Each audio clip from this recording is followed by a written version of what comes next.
మీ నవత. మహారాష్ట్రలో మొత్తం 288 స్థానాలకు గాను ఎన్నికలు జరుగుతున్నాయి.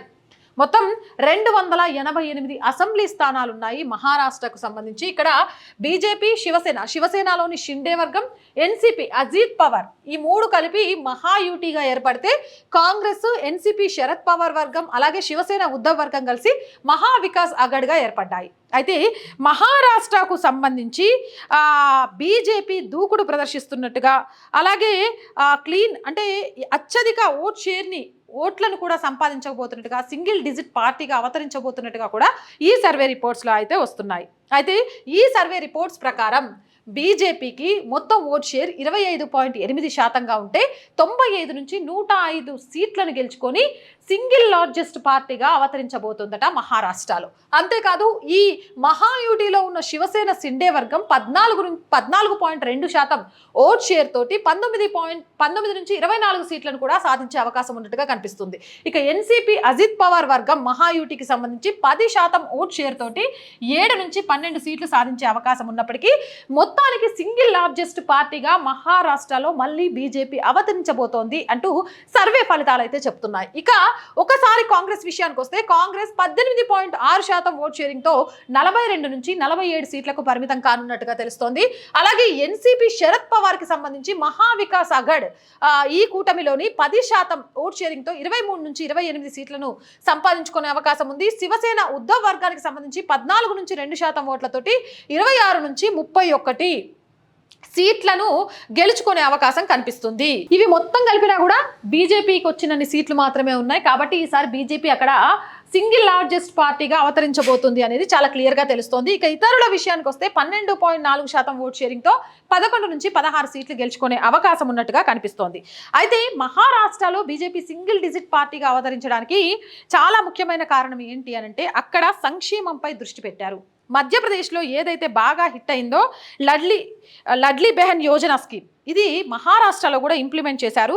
దీని ద్వారా నిరుద్యోగ యువకులకు స్టైఫండ్ ఇచ్చారు 18 నుంచి 35 సంవత్సరాల వయసున్న వాళ్ళకు. ఇక 6 నెలల ట్రైనింగ్ పీరియడ్ తర్వాత నేరుగా బ్యాంకు ఖాతాల్లోనే డబ్బులు వేయడము, 12వ తరగతి నుంచి పోస్ట్ గ్రాడ్యుయేషన్ పూర్తయిన వాళ్ళ వరకు కూడా స్టైఫండ్ అందించడము అనేది అక్కడ ఉన్న నిరుద్యోగ యువతతో పాటు యువతను బాగా ఆకర్షించిందని చెప్పొచ్చు.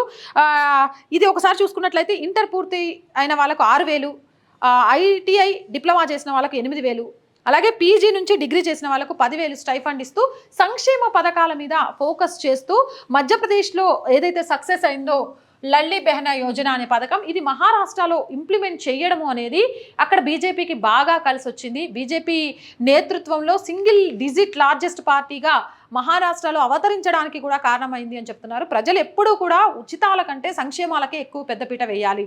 అలా వేయగలిగిన రోజు దేశ భవితవ్యం, రాష్ట్ర భవితవ్యం అప్పులమయం కాకుండా సంక్షేమం వైపు పరుగులు పెడుతూ అత్యంత పై స్థాయికి ఎదగడానికి కారణమవుతుంది. బీజేపీ మొదటి నుంచి కూడా మనం గమనిస్తూ వస్తే బీజేపీది ఒకటే నినాదం ఉంటుంది, ఉచితాలు వద్దు, సంక్షేమం ముద్దు. ఇది చాలా క్లియర్గా ప్రతిసారి మనకు కనిపిస్తూనే ఉంటుంది.